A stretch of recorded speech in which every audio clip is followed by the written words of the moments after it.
Hello, everyone, and happy Friday. Thanks for joining me this Friday, as every Friday. This Friday, as you might be able to tell, I'm not in my little home studio. I'm actually at ImpEx Beverages in San Francisco. I was traveling this week, and I was lucky enough to, as you may have seen in the post I've done, I was lucky enough to get Mr. Sam Filmus to agree to chat with me today. And so I am actually at his warehouse and headquarters. And so rather than blether on myself, I'm going to invite Sam in now. And please welcome Sam Filmus. Hello. Hello, Greg. It's a pleasure and honor. Oh, the pleasure's all mine. Not the least of which is, this is, despite the GlenAllachie glass, this is a Penderyn. So, cheers. Cheers. So, Sam, I think you could probably do a much better job than I can of telling people who may not know who you are, and exactly what it is you do. And I think most of the people who tune in will, but just in case, could you tell us a little bit about yourself? Absolutely. And if I sound boring, or if it's boring story, everyone is welcome to change the channel. So I'm Sam Filmus, the ImpEx Beverages president and CEO. Started my career here in the United States over 30 years ago when I came in from the very small country called Moldova, where winemaking was one of the major industries. And that's what kind of brought me to the wonderful world of wines and spirits. Started with a very small distributorship in California, bringing some ethnic wines and selling them to ethnic accounts. And in a few years, I realized that this is not the future for myself and for these brands. And that's where I started kind of broadening up my expressions and offerings by going to mainstream, while running the JVS Imports, which is a distributing company here in California. In 2008, we opened a company called ImpEx Beverages, where we started bringing products from Scotland primarily. When I say we, it was me and my former partner, Ed Cole. In about 2-3 years, I realized that Scotch whiskey is great, and it still has a special place in my heart. We started bringing people from whiskeys from different countries, Belgium, Wales, Israel, and others. And then about 2 years ago, we made a decision with my current partner, Chris Woody, to increase the number of styles that ImpEx has in their portfolios, going from world whiskeys to mezcals, to rums, to gins, to cordials, etc. So basically, that's what we are today. So, one of the things that I always talk about in relation to independent bottlers is that you're sort of, when you buy an independent bottling from, say, Gordon MacPhail, you're trusting them to sort of be the curator of the, I don't know this whiskey, but I know them and I trust them. And I feel like, you are with your company kind of almost functions as that on a sort of a wholesale level. The company is reflective of your tastes, you and Chris, I guess, is that true? Is that accurate? It is, Greg. So basically, I started my career with a single malt Scotch whiskey with Signatory, and then Edderdour, as Signatory bought Edderdour a few years after we started working with Signatory. And the relationship is based on human factor or human touch. Like, we're very close to people behind the distillery, Andrew Symington, Daz. And then we brought Gordon MacPhail and Ben Romach, and Michael Urquhart was my person to contact, and we had a great days and times when he was here promoting his brand. So yeah, you're right. It's based on trust. Signatory celebrated their 30th year being as a brand, while Gordon MacPhail is one of the oldest. I think the oldest would be Cadenhead, and then goes Gordon MacPhail, they're probably about 165 years old or more now. So yeah, it a lot, if not all, is based on trust. And how much of it is relationships with the people, and how much of it is your appreciation of the spirit? I assume it has to probably be both. It'd be both, and if I could put it one and then two, I would probably say people first. And of course, then when we see a great story behind the brand, and when it comes to selecting additions to our, ImpEx brand portfolio, it's all about people first. Probably a great example would be, if we're talking about independent bottlers, a Single Cask Nation, where, Joshua Hatton and Jason both are my friends first, and then business next. And there's a big connection between first and second, but first is always first. Yeah. Well, it's funny because I'm fond of saying that sometimes in my experience of going to so many distilleries and interviewing the master distillers or even just the people who run the places, that the spirit takes on the personality of the people. Clearly, like great examples from our film, Billy Walker and GlenAllachie, Jim McEwen and Bruichladdich, David Stewart and Balvenie. The whiskeys feel like the personalities of the people, and I feel like if you're kind of putting the people first, then you're going to wind up getting spirits like that. The partners you have are people that you can relate to as people and in the glass. Absolutely, Greg. And you named some greatest personalities in the industry, and to continue the list, Alex Bruce with Adelphi, people from Elixir Distillers, Ollie Chilton, Chris Mabin, that are behind Single Malts of Scotland, and Portex Cake, both independent bottlers. It's on and on. So I'm very happy and lucky to be in the business where human touch is number one, at least in my world. Mm-hmm. So, you guys have really committed yourself to independence. All of the companies that you represent or work with, at least I think all of them, if not all, most are independent companies, and you guys seem to be a real sort of voice for the smaller distilleries or the most creative, the most outspoken. It is true. Independent bottlers, independent distillers. That's kind of our motto, and they're so happy because most of the distilleries have more like commercialized kind of avenues that they take. You name Killholmen, you name GlenAllachie, you name any other distilleries that we deal with, and some of them are in the pipeline.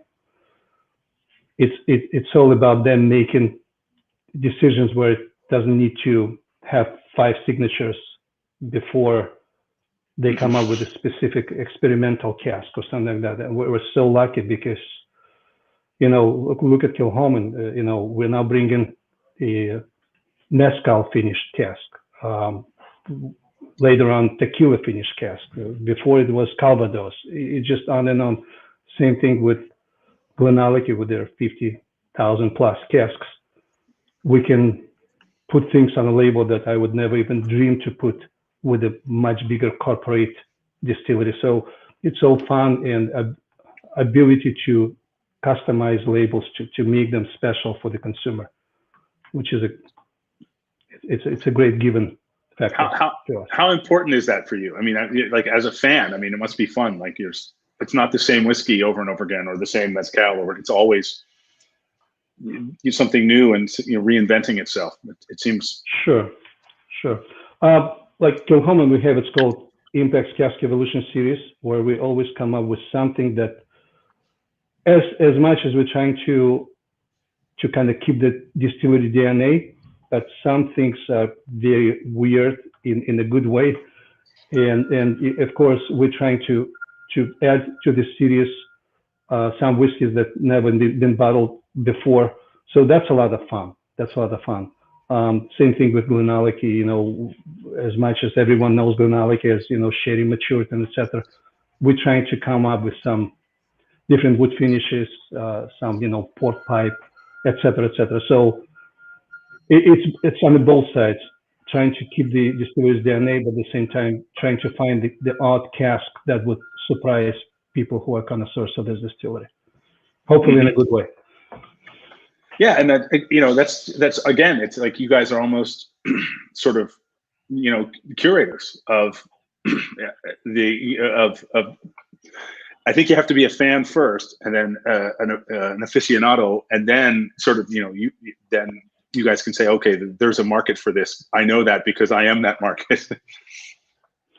Yeah, I'll tell you, Greg, not always the distilleries like us in terms of us being too geeky / sneaky, maybe because we want that cask, and sometimes it would be a big headache. But when we all see the results of what this specific cask was to the brand in the whole, I think everyone's satisfied at that time. And most satisfaction factor is seeing people who support the brand being so happy and liking the fact that they're lucky owner of this cask, because or this cask expression, because the cask itself produces between 240 and 500 bottles. It's not too much. So trying to make sure that many people get a hold of them. And it seems to me it's a great way to try something without overly committing to it. If you're Glenlivet, you're not going to commit to some experimental idea that you don't know where you're going to make 11,000 bottles of something. You can try a single cask of something and see how it does, and then kind of grow out from there if you need to.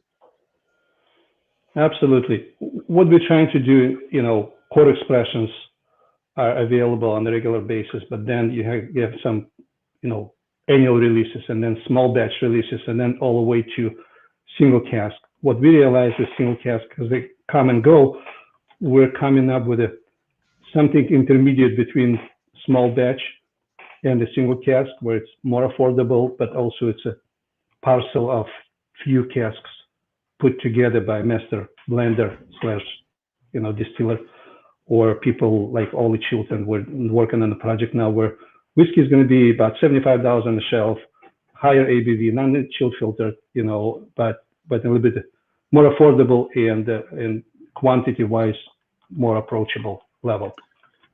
Oh, that's cool. That's great, because it's funny that it reaches a certain threshold where you can't go like it becomes too big to handle. It almost then has to become an official bottling or something with someone. But there's a sort of middle ground, and I think it's interesting for like collectors where there's now whiskey's become so popular and single casks become so popular that people get frustrated and squawk about it online that, oh, this whiskey sold out in 10 minutes. I saw that the Scotch Malt Whiskey Society, I think, had something yesterday sell out in 10 minutes before some of the time zones even got the email, and people were all, and that's, that just goes with the territory. They're all about single casks, but there's a middle ground between 11,000 cases and a single cask. Exactly. You're so right. And, people think it's a great problem to have. I actually don't like to get to the point when I need to allocate the cask 1 6-pack to this state, 2 6-packs to that state. It's difficult. I don't like it, but it happens. So on Killholmen, we've been pretty successful with their small batch program that has about 210 cases, about 1,200 bottles. That actually is more affordable, and more people can reach out to the bottle. So again, we're trying to cover as much as possible. We don't want to feel like we sell Papa Mink or something like that. No. Yeah. So we've got a bunch of comments coming in. Not so many questions yet, but comments. We've had a lot of people saying hello. I'm going to bring them up here. Graham Fraser says hello. Elena Eileen says, well, send us some emojis. Mark Pruitt. Eileen is my beautiful daughter. Well, she says heart wave whiskey. Here, Mark Pruitt, who is a friend of the film, and says, and then here, wait, this is the next great one. Here you go. Rachel McNeil says, hello, Sam Filmus and Greg Swartz. How are you both tonight? Greetings from Isla. Hello, Rachel. Hi, Rachel. We love you. Yes, we do. And as anyone maybe saw in our post about this, Rachel was going to be my guest today, and she's going to do it next week instead, because I wasn't going to be able to be in LA today. So Sam moved up in the rotation and Rachel moved back, because I need to be at my little home studio for some of the stuff Rachel and I have planned. So Sorry, Rachel. In my world, ladies is always first, but it just happened. But I'm pretty sure people will catch up whatever they lost or missed this time with you because you're amazing. It's my fault. Yes. Let's blame Greg. And Mark Pruitt, hello, my new friend. I know we just friended at Facebook, so thank you for accepting my friend request. Mark is a great guy. David Feldner says hello. Hi, David. He's ever connoisseur of ours. Thanks, David. Ness says hello from France. And Rachel McNeil then has now sent us a smiley face. Oh, wait, nope. Rachel has a follow-up comment. It's good to see you, Sam. There you go. I wish I could see you, Rachel, right now. I see your still photo, so that'll do for now. I'm anxious to go back to Isla. I haven't been, it's been a while after I've gotten quite used to going there 2 or 3 times a year. Oh, here we go. We have a question from Mark Pruitt. Who's the most interesting person you've met because of whiskey? I assume you're asking Sam, because I think Mark knows my answers to that, or I don't know. I wouldn't want to rank the people I've met. I've been very, very fortunate over the last 3 years. So, Sam, you want to take that one? It's a good question, but it's a difficult to answer because I met so many good people. Majority of them, 99.99%, people I met through this industry are wonderful people. So I would not name one because I think I'm gonna miss out the rest of them. So everyone I met, especially while enjoying a good whiskey, they're all good. So sorry if it's not a concrete answer, Mark.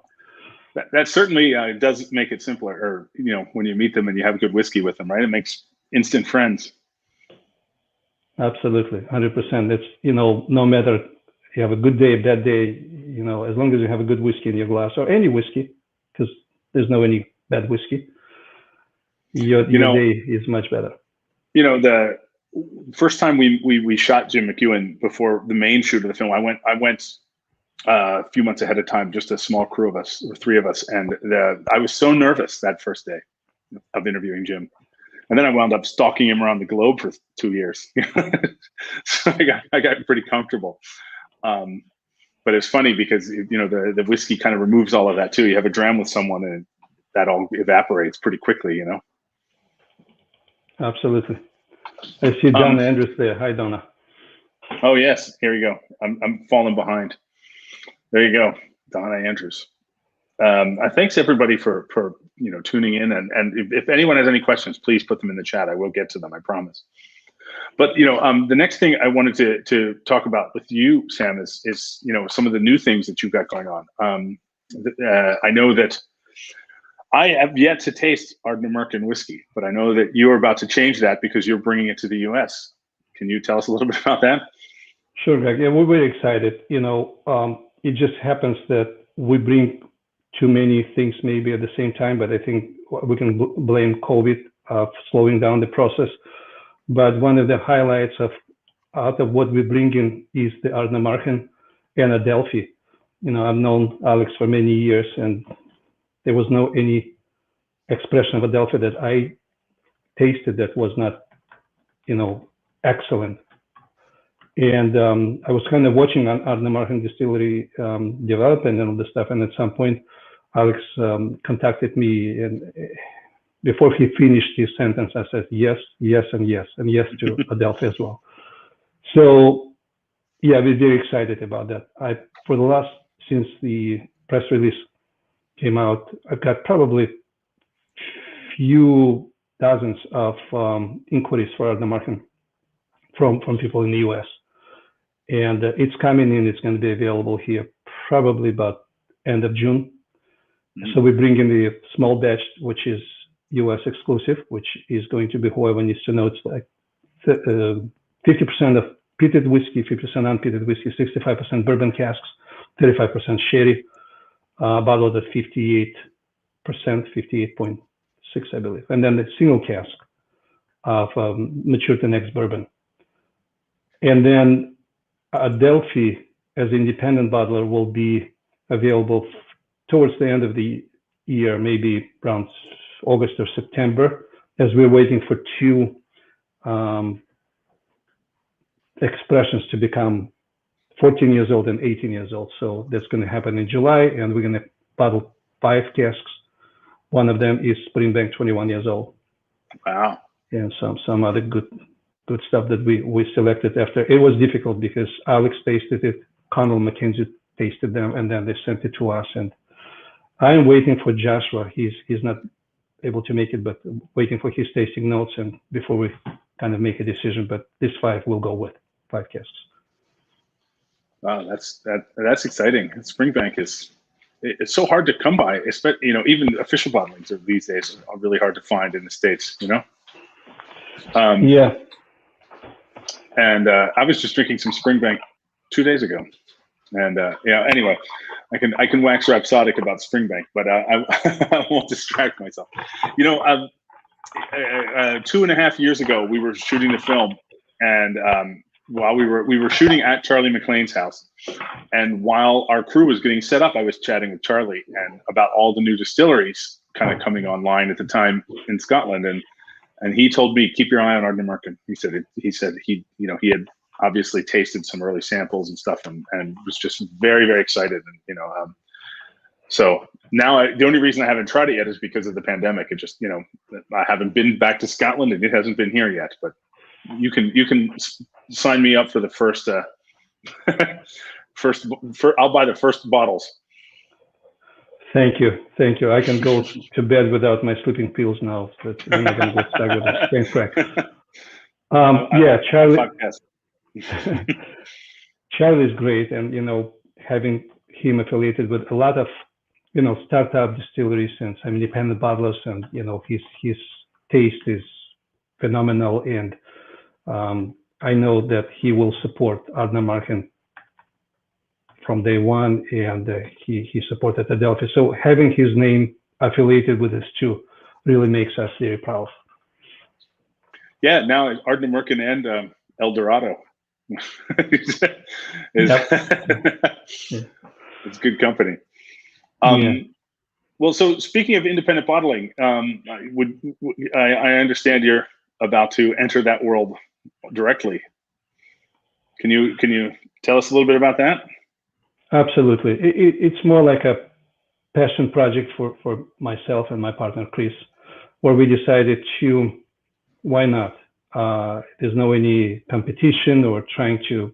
It's just something that we thought, because we've been in the business for a while, we know where to source the casks, and it's not going to be just single malt Scotch. It's going to be grain. It's going to be blended Scotch. It's going to be some rums. It's going to be Japanese whiskey from M&H Distillery in Tel Aviv, Israel.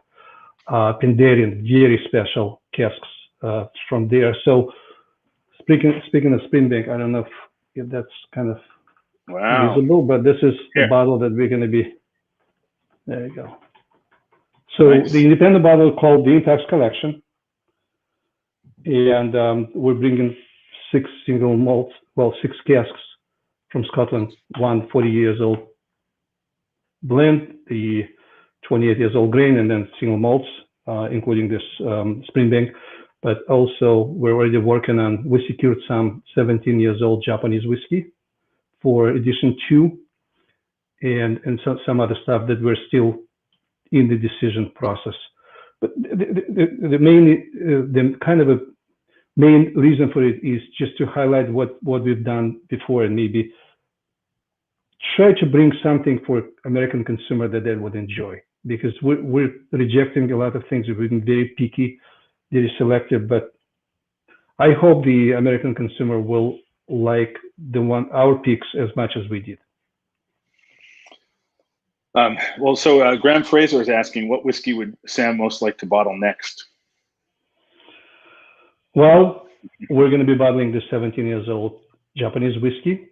We will be bottling a very special whiskey from Penderyn that has to do with Madeira producer in Malvasia, with the correlation of the winemaker who has a very recognizable name in Europe and here.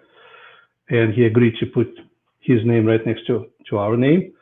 And the rest, we're in the process of selecting. We brought 10 casks from Jamaica, casks of tropical aged rum. So we're going to be bottling the 15 years old rum from Long Pond and one cask of 13 years old of another distillery there. Pretty funky for people who like kind of a rum with a punch. That's the one to maybe look for.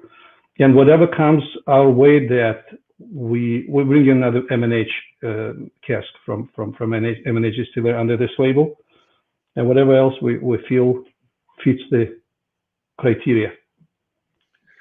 Do you have any idea how many bottlings you plan on doing a year for the independent bottling label? You know, Greg, we don't want to find ourselves under pressure. I would say 2 batches, so we call it editions. So that's edition 1, and it's going to be edition 2.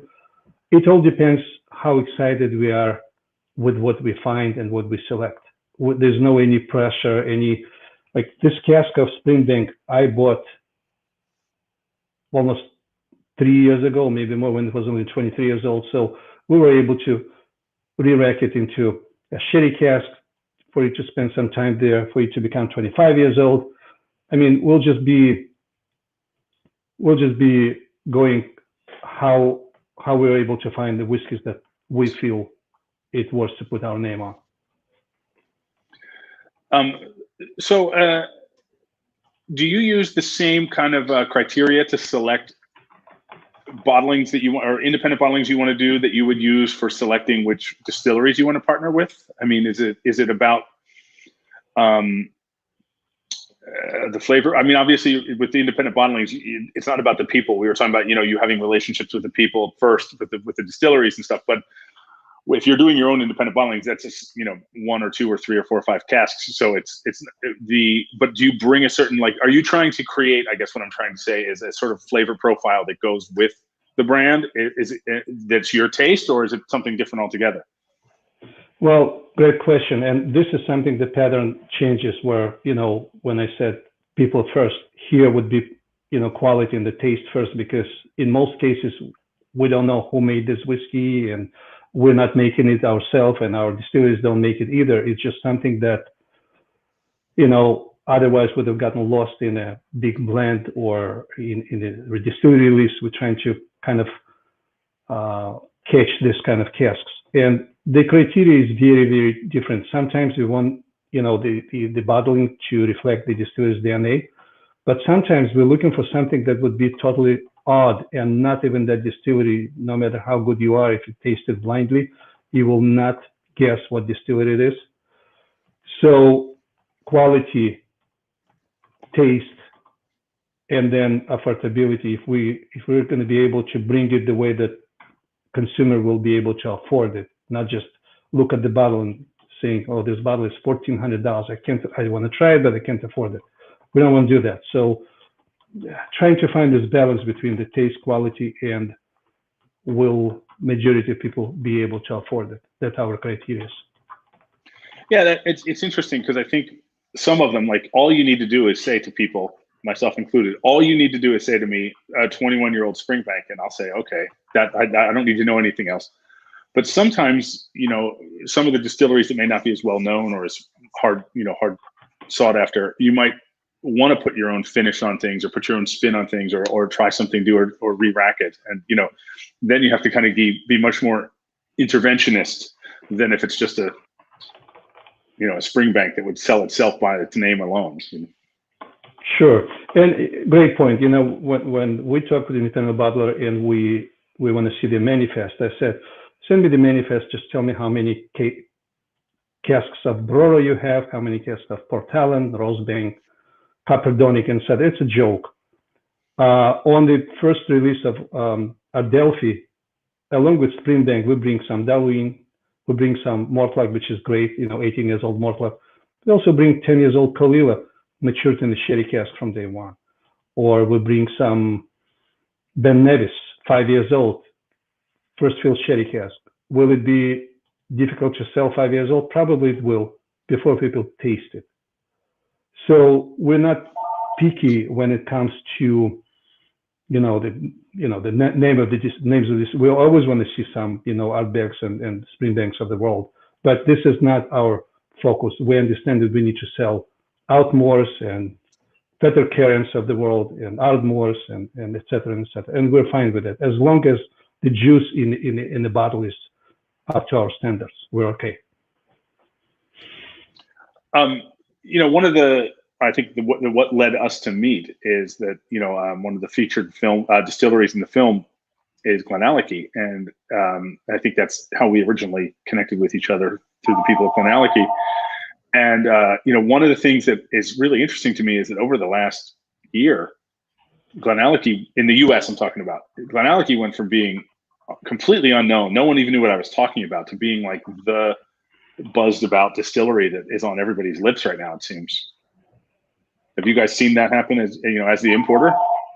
Absolutely. We've been missing Speyside segment out of our portfolio big time. We used to import Temdu, and then in McLeod's made a decision about 5-6 years ago to move it to a bigger house. And this part was kind of empty for a long time. And we brought GlenAllachie again. As you said, there was okay. Some people had some issues with the packaging, the font and all the stuff, and even the taste of it, and etc. But I think as Billy Walker bought the distillery and he started doing his magic in terms of wood treatments and selecting specific batches to be bottled, it changed dramatically. At that time we brought it in, we didn't have any idea. We thought it would be a Speysider. We were somewhat excited. But as we grew, and it's worldwide, it's not only here in the United States, Greg. So worldwide, this brand is getting more recognized, which helps us big time. And if you look at the 12 years old core expression that was like 2 years ago, and now it's day and night. It's much lighter before and much more sherry forwarded, sherry influenced now. And that's something that is getting better and better with each batch. So Billy is doing a fantastic job. Yeah, I mean, he's a wizard. He told us that wood is his favorite color to paint with, and I love this stuff, and it's something I'm never without these days. And it's like I said, like 2 years ago, I was telling people about it, and they had no idea what I was even talking about. I mean, not really hardcore whiskey aficionados, they knew, but friends and stuff that were dabbling in it, and now they all know it, and now it seems to be kind of becoming a world beater, and it's funny because I did an event a few weeks ago that with Ben Chambers from GlenAllachie. He and I were on the thing, and he was telling a story during the event where he said, it's really saying it's Billy's passion doesn't even begin to sum it up. He said it's all he wants to do. He said all day, every day, it's all he wants to do. He's just constantly pursuing this unicorn, mystical, perfect whiskey somewhere on the horizon, that knowing he'll never get there. It's just this kind of search for it, and I think that's really admirable. Yeah, his team is really amazing. Richard in the warehouse, the distillery manager, and then Julian in Europe, and David Keir. I mean, they're all like great ambassadors, trying to kind of deliver this message across the board, and they're proud because Billy is behind their back. So it's just works out perfectly for the brand. We're very happy, extremely happy. Yeah, the only reason Billy is not in our film more than he is because we were already most of the way through our shoot, and David reached out to us and said, would we like to spend some time with Billy Walker? And we rescheduled a whole bunch of stuff and immediately moved heaven and earth to make it work. And then we spent 8 days with Jim McEwen. We spent 4 hours with Billy. So we made the most of it. But I was I'm really, really glad we did, and I think the film is better for it too. I compliment you, Greg, on your film. It was great, and thank you for sharing. I had a pleasure. I actually watched it a few times, back and forth. Thank you. And it was great to see, Jim there. He's a real kind of representative of this whiskey aficionados that everyone needs to kind of take a good example of, and also was great to see Billy there, here and there. Billy starts his day at 4 a.m. at the warehouse, and that's the most important thing for him. And I apologize that not every time it works out with his schedule, but yeah, just wanted to compliment, and the movie was great. Oh, thank you. Thank you very much. Mark Pruitt has a question. Sam, what might the future hold for the industry? Will exotic finishes continue to progress? Of course, within the realm of what you can talk about. Sure, absolutely. Yeah, great question there. Thank you, Mark. To me, I want to see as many expressions as only possible, because I think every expression, whether it's rum finish or tequila finish or mezcal or calvados, will find its own client or its own customer or connoisseur. And sometimes people, as much as there's a lot of conservative people, there's some people who always want to try something. And with this losing the restrictions, where now even big companies follow the suit on using some weird wood treatments to finish or mature their whiskeys in. Pinot de Charente, Killholmen is having a couple of casks there finishing in this. Or we bring in GlenAllachie wood finishes. One is called Grata Mocco. I haven't heard of this Italian wine before. It's great kind of a symphony between the wood and the GlenAllachie distillate. It's just on and on and on. I'm totally for it. I think it's a great kind of a trend. Some of them are better than others. I was at the distillery Killholmen a good few years ago, and Anthony just asked me to try their port and Madeira. I didn't like it at all. And I said, Anthony, what are you doing? In 3 or 4 years after that, it became like, wow. Same thing with Sauterne. It's just all experimental, but I like this kind of stuff. In this case, we're not kind of sitting in a box of only tasting bourbon matured, sherry matured, or sometimes port matured. Why not mezcal matured or mezcal finished? I hope that answers your question, Mark. I think it needs to go that direction. Yeah, I think it is, and the Scotch industry is always so slow to move. So I think it's moving at it's kind of like turning a ship. But I do think that now it seems like I can't even count anymore how many rum finished whiskeys there are now. So that's the next. That was the last frontier. I don't know what the next was. Tequila, I guess, or mezcal. But yeah, it'll be exciting to see what comes in the next couple of years, and I'm sure is already being done. We just while they're finishing, it's gonna. That's the other thing that's so funny about whiskey is that every innovation takes 3 years for you to even be able to try it, if not longer. Sure. We brought a couple of casks of Ardmore that was matured in Islay cask, and that was exciting.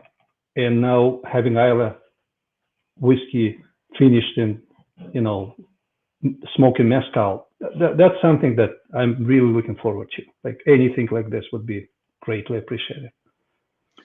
Yeah, I could see. I'm just trying to synthesize it in my brain, but I could see something like an Ardbeg or a Laphroaig doing really well in a mezcal cask. It certainly wouldn't be for everybody, but if you're going to lean into it, that would be those kinds of spirits would really kind of lend themselves to it, I think. Absolutely. It's just like I personally think that there are very few whiskeys I love more than Port Charlottes that are finished in red wine casks. There's just something about the little dance that goes on there that just really kind of ticks a box in my head. Yeah, some people are believers of, if people use the wine cask, that means that something wrong with the whiskey and they're trying to fix it. I'm not going to say it's 100% true, 100% fault, but look at what STR did. Like, it was a revolution in some way. It was a revolution, in the whiskey industry. Even though STR method was used for many years, it's just something that was kind of reinvented by Dr. Jim Swan. Mm-hmm. And a lot of, we tried STR cask at Killholmen Distillery, and that was the first one that I thought I was not tasting Killholmen. It was scary a little bit from the first, but then I talked to Joshua, and Joshua loved it, and I revisited it and I rediscovered it. It was just great. So why not? It's funny, when we were at Killholmen, we did a whole tasting of everybody in our group. And this happens with our team or my friends a lot, where I'll be the only person to have an opinion. Everybody else doesn't agree with me.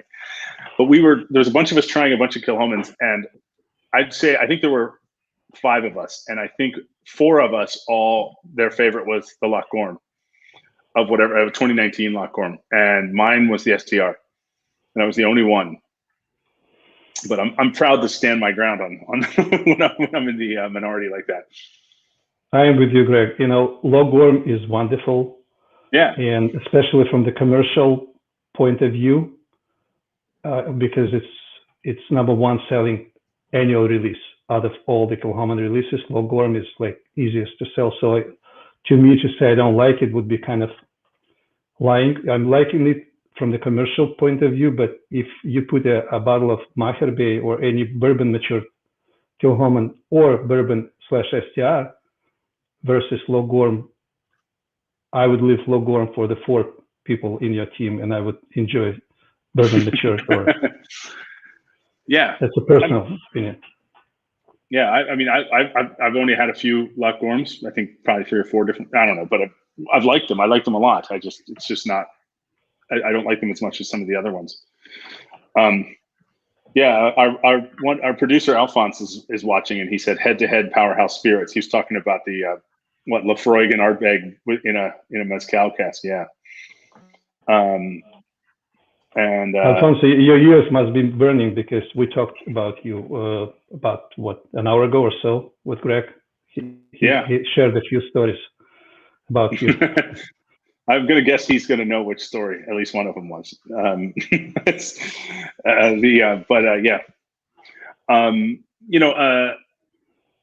funny that some of the stuff. I think Killholmen was so many of the guys that I meet on our team or just whiskey friends in the States. The last one they tried of the Isla distilleries was Killholmen, just because it wasn't a lot of states. It wasn't readily available in the last couple of years, and I start to see it more and more now, and which is great because I really love Killholmen, and I kind of like, I think you can tell me if I'm wrong, but I think you're the same way. I like little distilleries that are trying great things. I just react to them. There's something I like about them in my heart, and it just feels like they're doing it for the right reasons.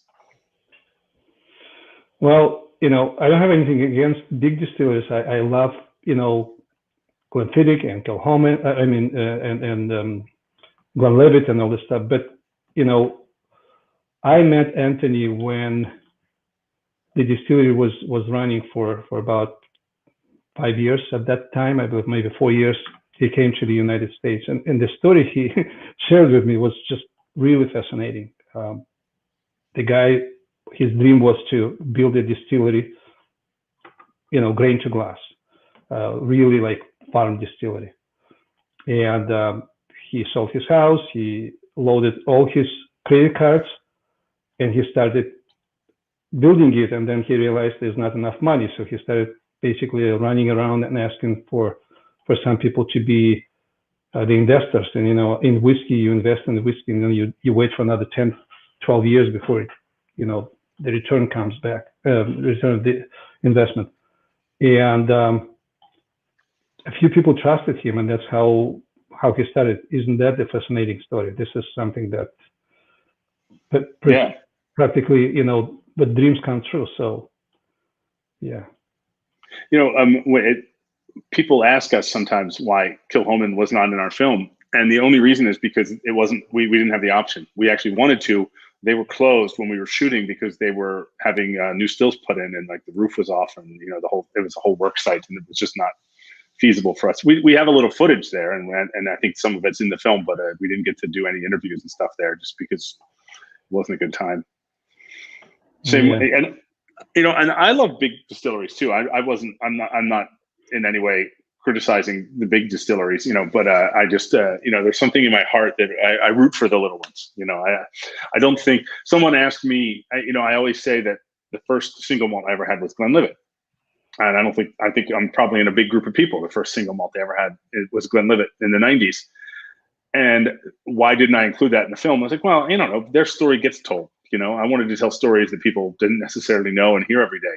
And I think Pernod Ricard has that pretty locked down. So I think that they didn't need my help.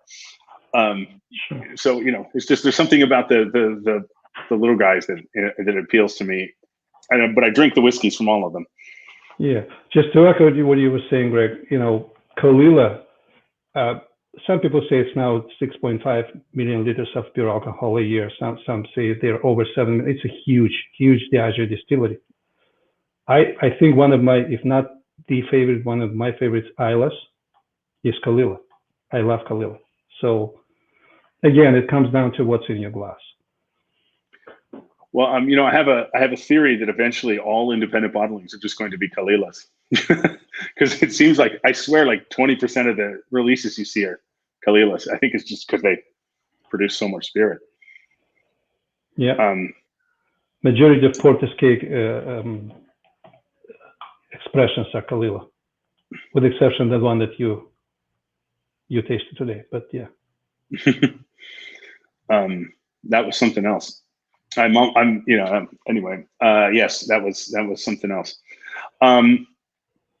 So Ness here said that one of my favorite Killholmen is the rum Peroni finish. The second one is the cognac cask. So that's two great examples of, small batch experimental things.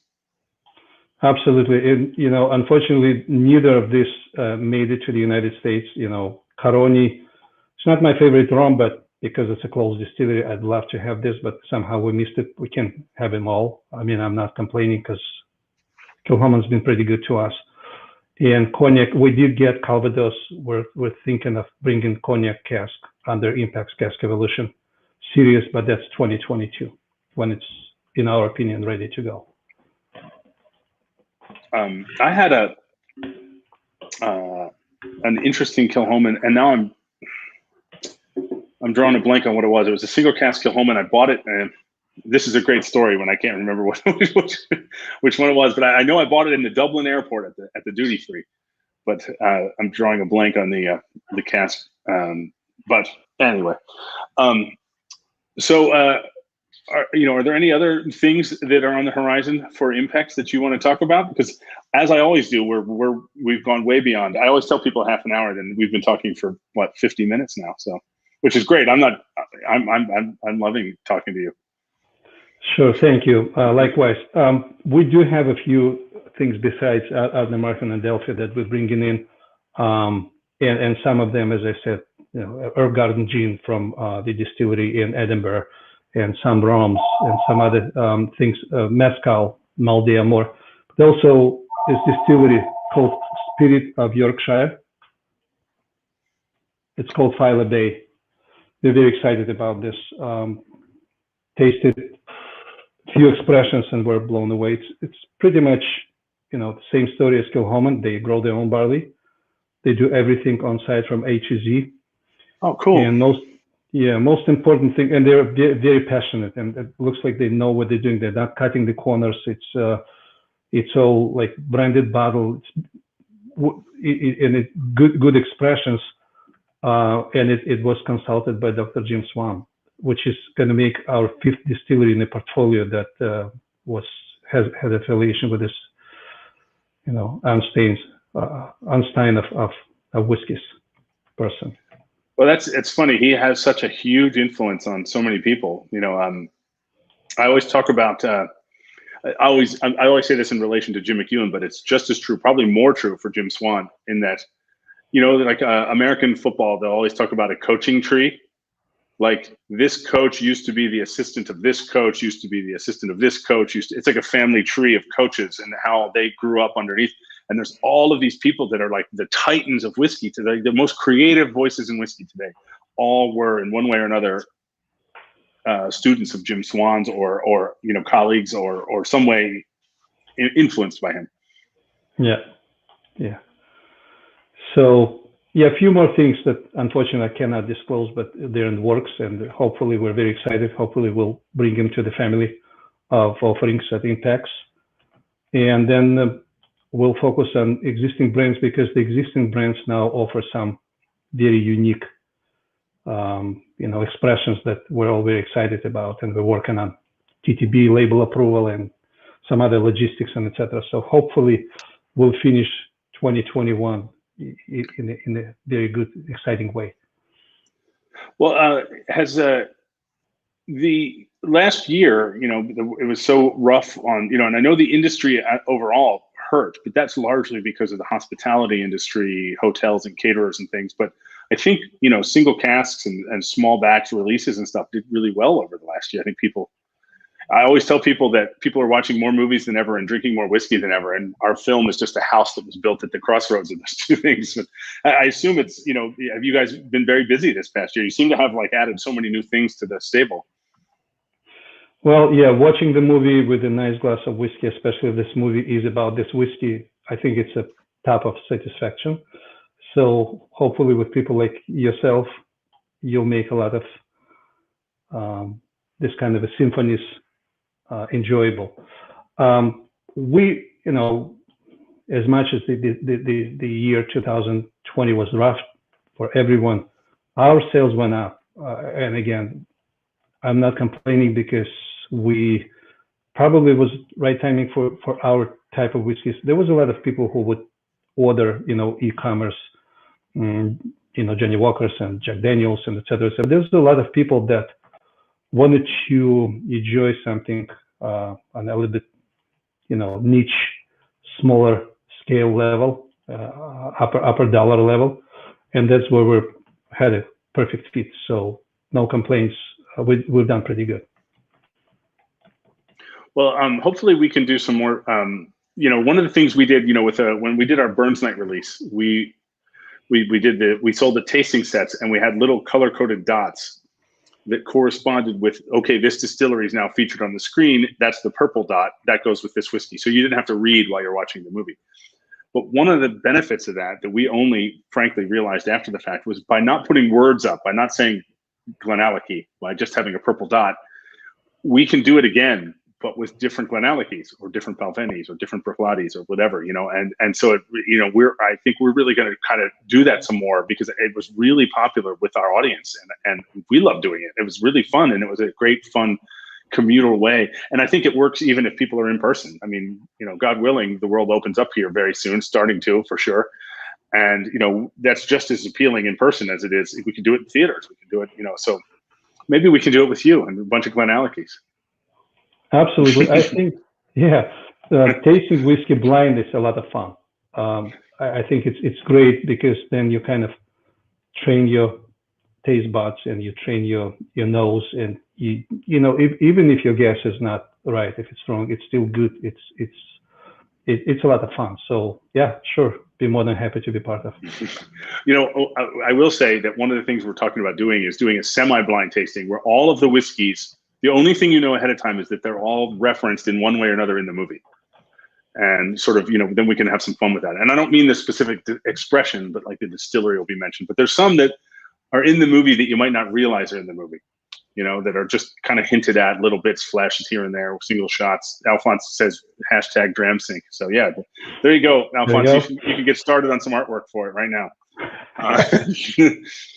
He's going to be his own curse, because that's what always happens. We come up with an idea, then he has to go design the whole thing. So, well, looks like you guys have an idea generator there, and then you can do your magic, Greg, as a filmmaker, and we'll try to provide the whiskey that would be up to the standards, so we can have this correlation.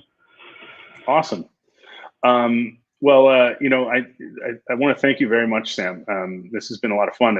Every time I do this, it's an hour and it flies by. And I just, and what I never said at the beginning of this is, I should say this, that, Sam and I are in the same building right now. Like, we're just in different rooms because I only have one microphone with me. So he's got his headset on. So this was an in-person thing, but we're in the same building. So, but this worked great. This has been a lot of fun.